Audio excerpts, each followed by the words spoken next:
What's up? What's up? What's up? So we're gonna be going over the fun little AMA, as they call it, from the Zed Run Discord. I just went and copy and pasted it so that way I didn't have to record Discord. So bear with me. Um, Instead of going like I normally do and read the entire thing because this thing's really long, I will share my opinions after each section, so that way you don't just listen to me talk about absolutely nothing, that you could just go do yourself. So let's talk about this AMA. So the first thing that they addressed was the class system. Is the class system going to go changes soon? And the response was the class system will be undergoing both short and long-term changes that disincentivize downclassing, promote fair competition, and encourage performance. In the near term, we may update the current class model to adjust racehorses to where we believe they should be, and set temporary mobility caps between classes as experiments. The class system will be the main focus of our goals for next quarter. So a lot of the things that they talk about is going into Q3, which we just entered. And I think for this one specifically, Facundo talked about this during his live AMA on Zed Gazette's Twitter Spaces, that his experience buying his first racehorse, rowing it through Discovery, getting up into a higher class, and then the number one strategy in the game was to lose races on purpose. Was just boring and terrible for a new player. And because he comes from a game design background, I do see them trying to build a system where downclassing is no longer the most profitable way to play Zed. That being said, how they do that, I have no idea. There's a lot of people who are worried and concerned that this is going to negatively impact, the natural U-shape horses. Because we've already seen a little bit of hit to the profitability of those kind of horses due to the top 6 races, where you get paid out for the top 6 positions. I know I had a paid racer that I just bred that I've been running for the last 2 weeks, and as soon as the top 6s came out, it's no longer worth her running. So yeah. Another thing too, and one of the key things here, I believe, is that they're going to update the current model to adjust racehorses to where they believe they should be. So I don't know if that's a force class move, or if they're just going to change the way that the points distribution works. And then here's one thing that I really want people to pay attention to. Set some temporary mobility caps. So far since the short term past of Zed Run, they've been testing a lot of things, and I know there's been a lot of frustration with a lot of these tests, but Facundo said we're going to be data driven first. So try something, even if we expect a result, we'll let it play out, and then once the experiment's over, try something else.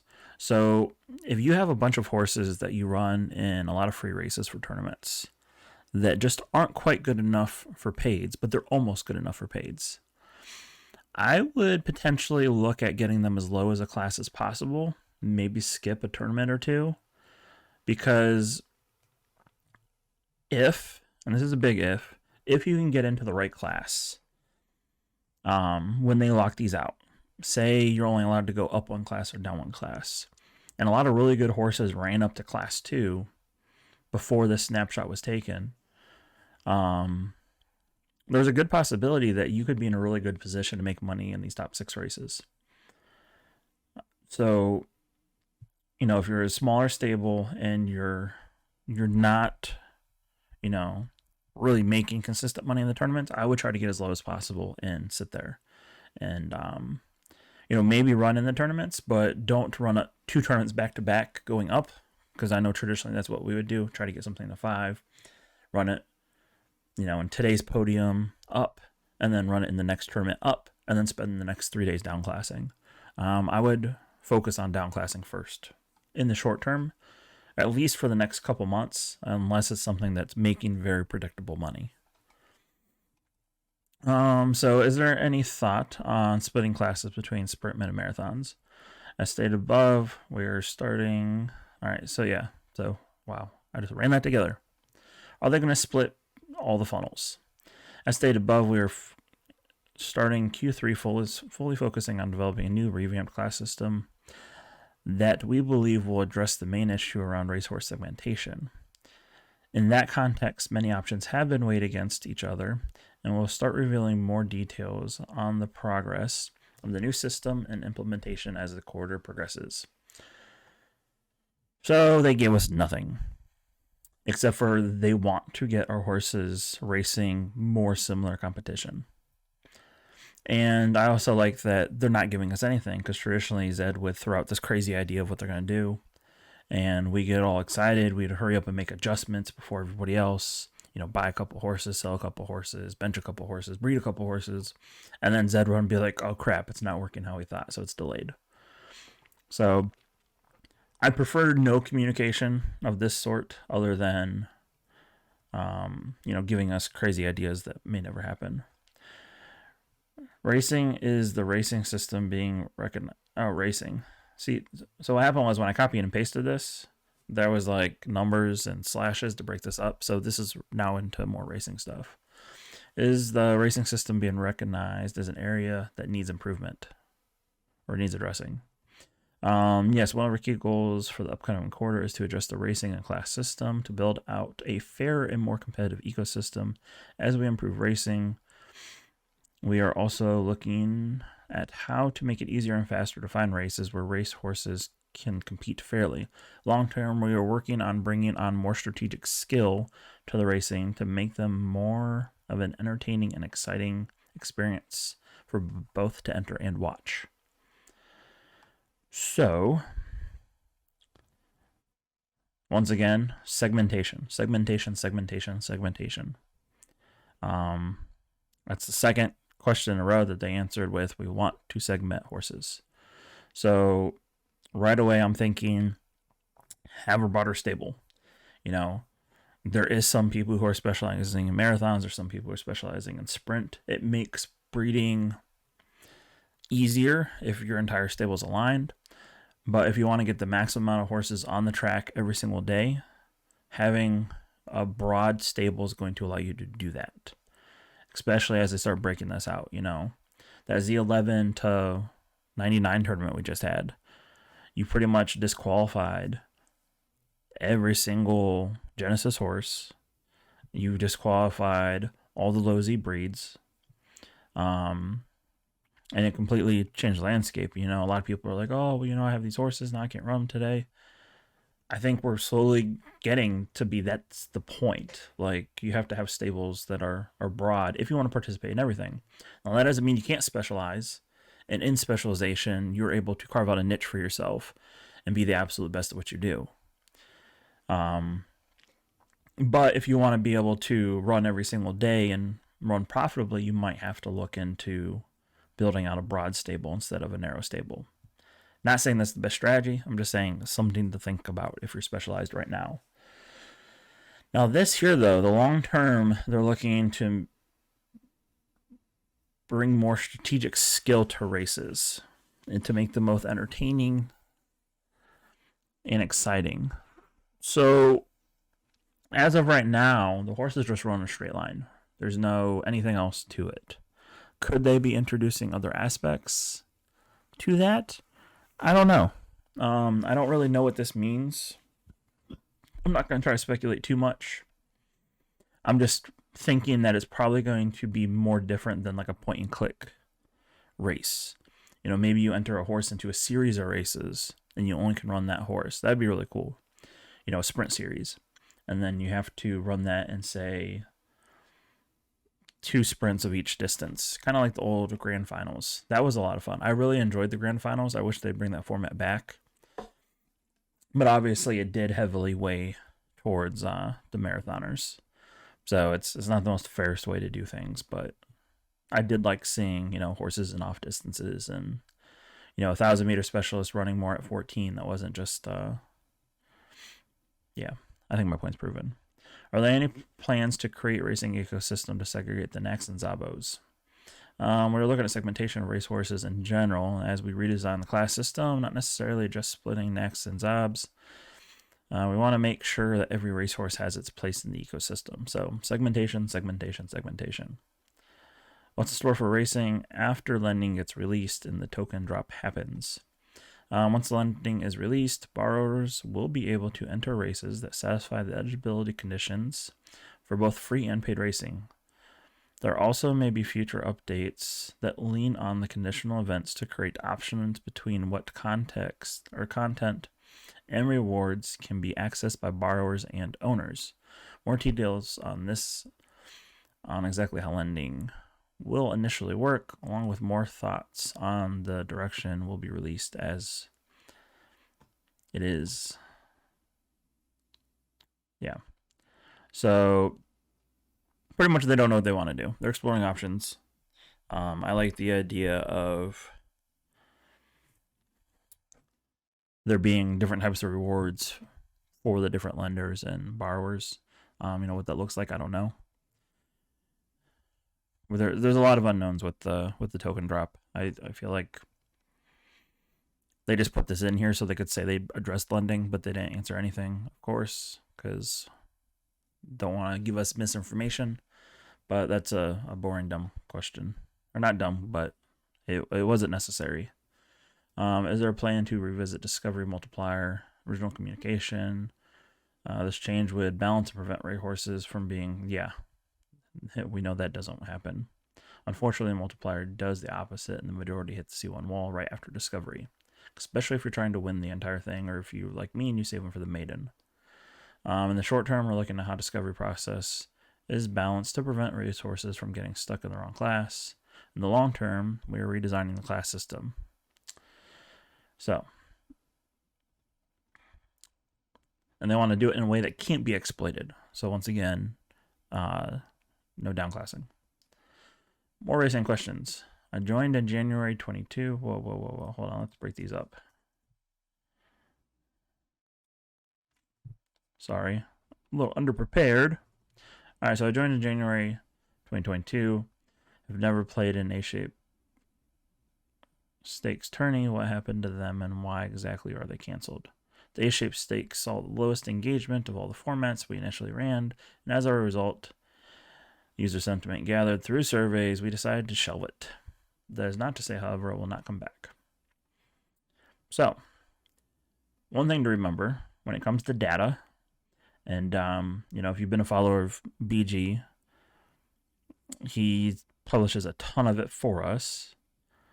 When you're using data to explain things, when you're using data to make decisions, your personal opinion may not be what the data shows. There's a lot of things about horse racing early on that I believed that what BG showed us was contradictory to my beliefs. And, as a result, I was proven wrong. And that's okay. But, a lot of people are like, oh, well, I want to run the A stakes. Well, if nobody else wants to run in the A stakes, you might be alone in that. So sometimes you kind of have to think, just because I want to do it, does everybody else want to do it? Do we have a long-term strategy in place that does not reward downclassing high variance? Yes. We are redesigning the class system to incentivize winning as the primary way of playing Zed Run. Have you considered adding chat rooms to race lobbies? We would like to add in additional social layers to base application, but chat is not at the top of the priority. List over priorities like custom racing, following racehorses and stables, guilds or factions, or simple transactional requests. So, making the game more social, so that way you can actually play with your friends versus this crazy thing that we do. It's like, all right, everybody try to jump in this race, and then a whole bunch of randos jump in the race with you, and then somebody doesn't make it. I think custom racing is one of the things that I've always been most excited about, for sure. Following stables, I kind of already do that through Haku. I'll pick a horse that I know is a staple, and they're stable and isn't going anywhere. and favorite it, and then I can just go into my favorites and then click through the horses to get their whole stable data. But it would still be kind of cool to see. And I think with the purchase of Know Your Horse, it's going to become a hell of a lot easier, because now they have access to, aggregated results data versus what they have now, which I'm sure they have it on their own, but Know Your Horse is very organized. And I doubt that the Zed Run's version on their back end has all the statistics mapped out per horse in a user-friendly way to read and appreciate. Why do horses run totally different in pays than they do in freeze? This is likely due to competition in different races, with paid races generally featuring stronger competition.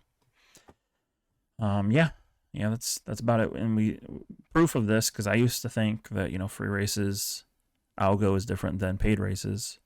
But when we do the conditional tournaments where you don't gain or lose class points, the competition with everybody trying to win races is so much harder than any free race I've ever been in. And, horses that qualify in the weekly tournaments every single time I try struggle to get into the conditionals. So I will definitely say that this is probably true. Breeding feels too predictable and geared towards the biggest stables. Will this be addressed soon? So as we move into Q3, we are gearing up to fix the core issues around racing and class system. We believe once these issues are addressed, the breeding loop as it is now will result in better outcomes for existing players due to more racehorses having the ability to be competitive. A lot of conversations have happened recently around the breeding, and it's predictable. Although we are not currently in position to fully determine a path forward, we will definitely revisit the state of breeding throughout the quarter as we start releasing fixes to core issues of the racing class system. And what is going on? Holy hell. 900 horses just got entered into the stud barn. Somebody's going ham. Sorry, I had to figure out what was going on. So they think that by fixing the class system, horses will be more competitive, therefore they don't have to make the breeding adjustment, hopefully. And I think they should tackle one problem at a time. Like, obviously, classes have been broken forever. There hasn't been a good class system since the game really started taking off.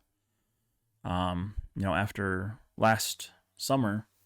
So I think focusing on class system, seeing how that plays out, then tweak breeding from there. And I know it's hard right now to breed monsters as good as they were back then when you got those random lotto rolls. But I am enjoying breeding 2.0 way better than breeding 1.0. That's my personal opinion and experience. My 2.0 breeders have made way more money than 1.0 breeders. So yeah. Well, I don't see them adjusting breeding anytime this year at all. They have too much other things that they have to deal with. So Genesis race horses. What plans do you have for Genesis race horses, particularly the less competitive ones and less competitive racers and breeders? We're taking Genesis race horses into account when making future updates, including the class system and the way they race, and progress meaningfully through the game. Segmentation. Merch. Shipping is on track. Or when are you shipping the Zed merch? Shipping is on track per our guidance during the Infinity drop. Users can expect their merch before the end of August. Comms. Why has communication gone so dark? The light is still very much here. Our blogs have been popping off recently. Check it out. So here's a stable news link. It's also in the Discord. And in addition to this AMA, our director of product, Facundo, will be joining us for another AMA in a couple weeks' time. And they might be publishing less things in certain channels, but they've been expanding a lot in other channels. So that they just launched the YouTube series.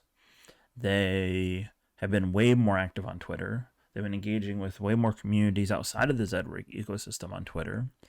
They've been engaging with a lot more people on Instagram. Everything is gearing up for awareness, letting people know that Zed Run's here. As they're letting people know that Zed Run's here, they're trying to fix the class system so it can be a fun experience for new users. And yeah, so I think the main thing about communication going dark was the weekly updates we were getting, and they kind of transitioned into this news and meet the stables. So they're still communicating, just not necessarily about the same stuff. But when you're working on big projects, sometimes there's just nothing to report. Like progress takes time. So yeah, I'm not concerned with this at all. Token. When is the Zed token snapshot? And when can the Zed token be used on the platform? So following the token issuer at Zed token on Twitter is the best place to stay up to date with details. Once they provide further details, we will share this. So on that Twitter, the snapshot, I do believe, was taken last month.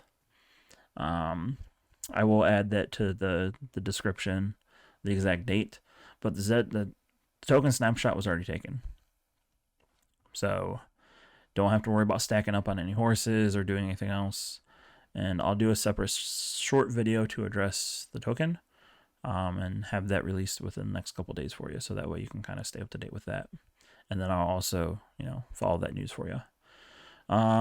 Odds with core metrics, stable numbers, new horses, floor price, blah, blah, blah. All digressing after odds were removed, it seems clear that this was really an important metric to give people confidence and understanding when buying a horse. Why will you not consider bringing it back? The game will start going through a few radical changes in the upcoming months.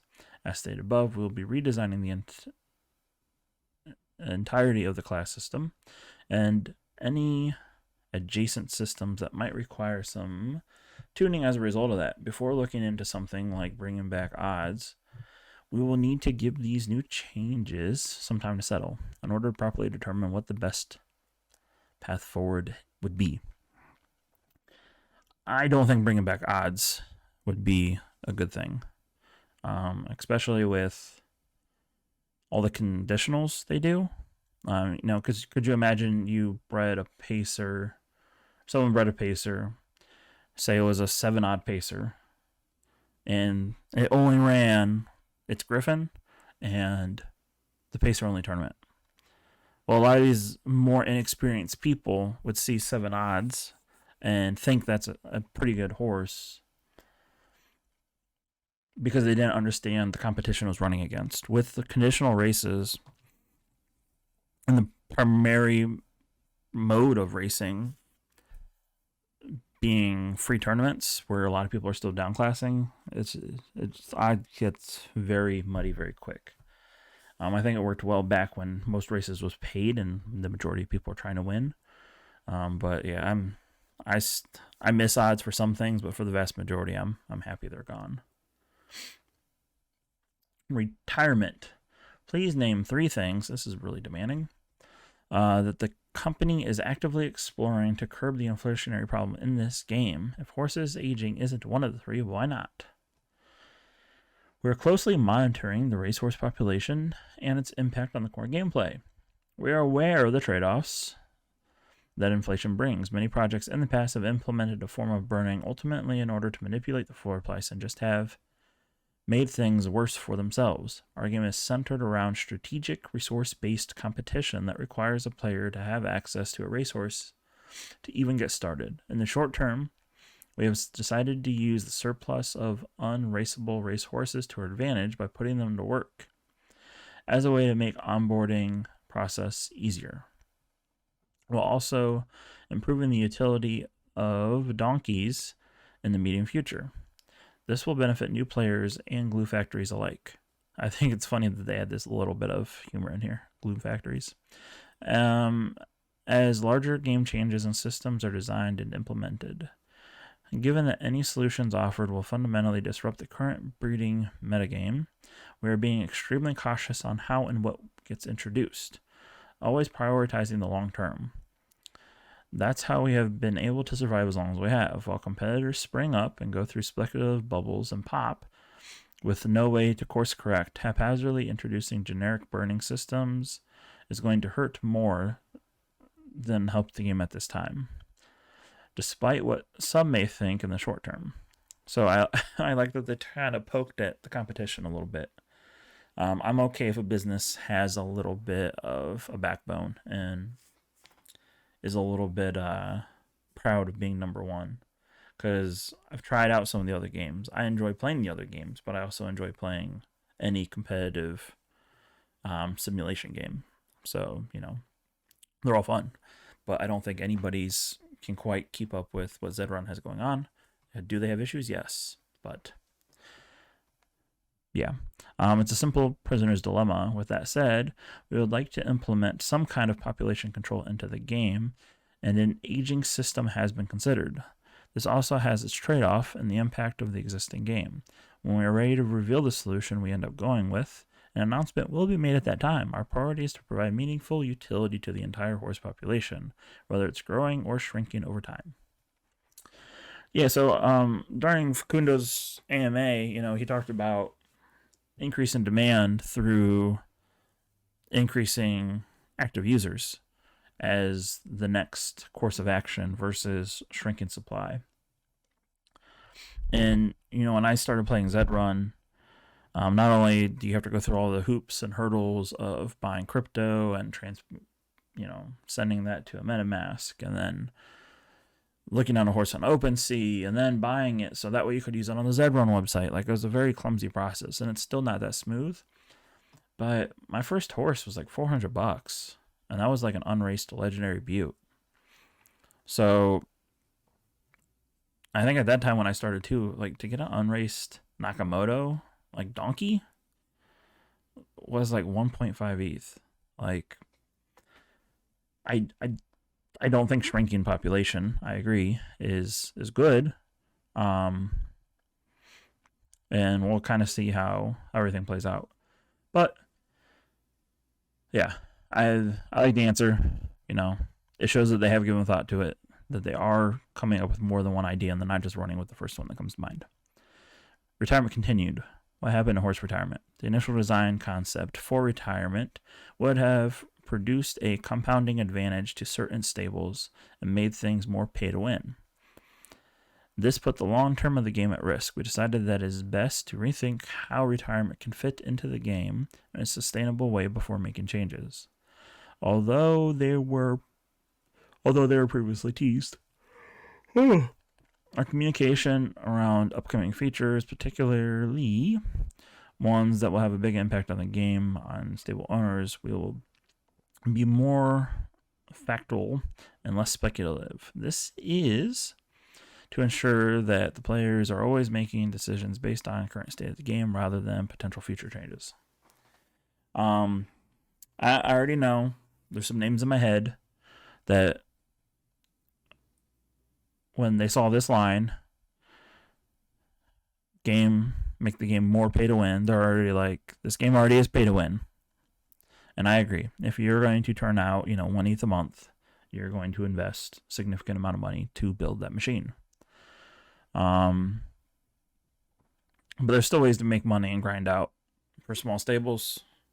And although it is not fun, it is not easy, and it takes a lot of time, it's still possible. If you just start burning horses, that becomes harder to do. And yeah, so happy with that answer as well. Surface preference. What happens to surface preference? In the current ecosystem, surface preference would make it finding a race slower by adding extra segmentation. We may revisit surface preference once the ecosystem has grown a bit, and time to find a race is in a better place. So I agree. I think everybody will agree. Like, as much fun as it would be to have surface preference, and as much fun it would be to see,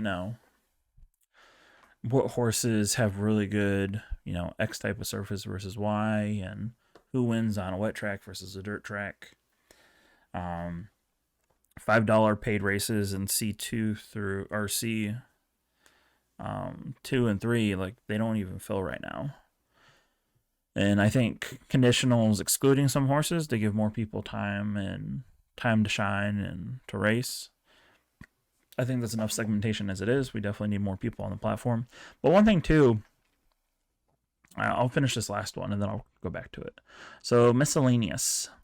Do you feel that the current user base is dwindling? What steps are being prioritized to ensure further growth?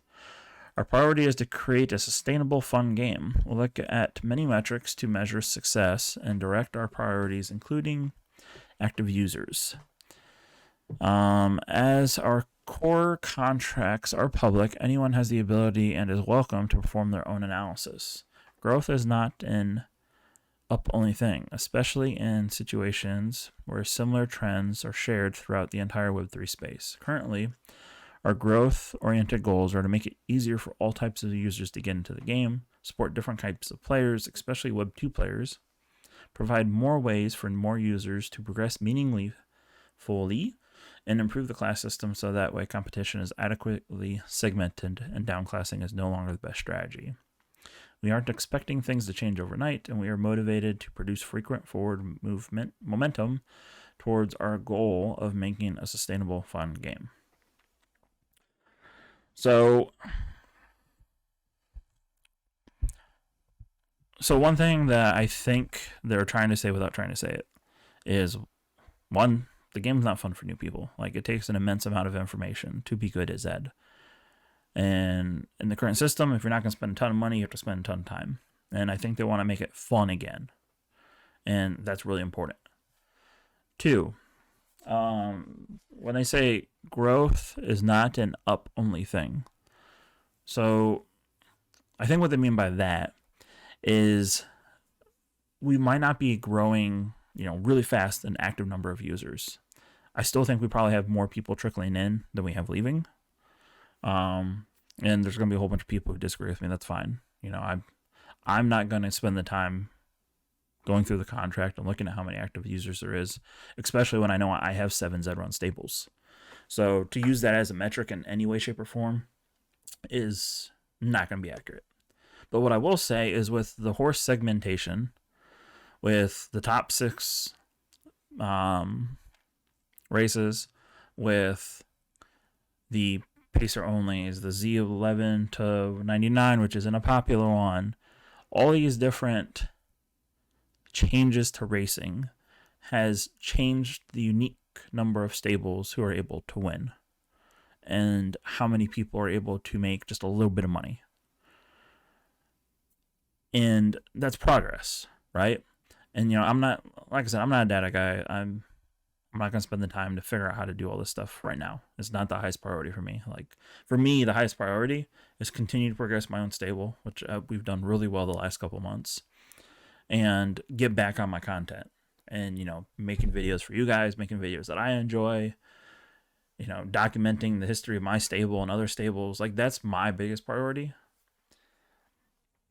And,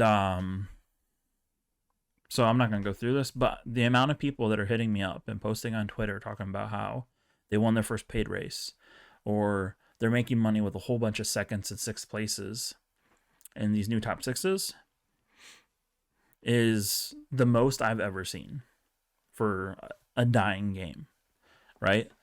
So even though the game is highly top-loaded at the top, the same thing happens in any game, sport, business. The revenue share, the talent share, everything at the very top is significantly higher than everybody else combined. And that's just the way it works. Now, normally what you have is you have your majors, and then you have your minors and your college teams, and you separate the level of talent. And that's what we're missing in Zed Run. Is there's no place for the casual player to effectively have fun, because he's going against, whether it's the low budget grinders who, race their horse up to class 3 or 2 and then bring them all the way back down to 5 and then run pays all the way back up. Like, that takes a lot of time. And those horses are really good at what they do, and the stable owners are normally pretty good at what they do. And those people who just want to go in and win a random race and not really compete for much other than the joy of talking shit with your friends, like, there's not a good place to do that. And I think with them recognizing that Zed isn't as fun as it used to be, and wanting to give people more ways to have fun playing, I think that is the best strategy. So what's the number one takeaways from this AMA? They want more horses on the track.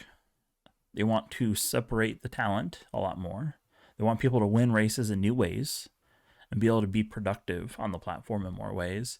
They want ways to connect people on platform and not just on social, which is hard, right? Like, how many times have you ran a race and you see a horse and you either want to buy it, you either want to breed with it, or you want to hit up the person and say, wow, that was a crazy freaking run, wasn't it? But you can't because you don't know who they are. So I think something like that will be a lot of fun. But at the end of the day, the entire AMA says more horses on the track, more different ways to run, more ways to have fun playing Zed. And I think that's really the primary focus for the short term. You know, whether they're actually able to get that done in the next 3 months, that might be not enough time. You know, it might not be enough time. But from what I've seen, I trust the Zed team to make the decisions. The people backing Zed, you know, the money invested, like, those people don't like losing money. So I trust them to do what needs to be done to help them get driven and make better choices. And then the other thing too that I'm not sure a lot of people are aware of, but VHS has partnerships with Sony and Epic, I do believe, or at least with Sony. And I know Epic has partnerships with Sony. So there's really big gaming companies that are either connected to Zed or Zed adjacent that have solved ecosystem problems before. Not quite like this, because, you know, most gaming ecosystems are not, you know, based around winning real life money. And you know, that's something new that everyone's trying to figure out. But I really think that the tools are in place for them to succeed, and they're doing a good job figuring out how to use them. So I'm pretty excited about the AMA. Let me know your thoughts, and like I said, I'll have all the links in the description for everything else. So thanks for viewing.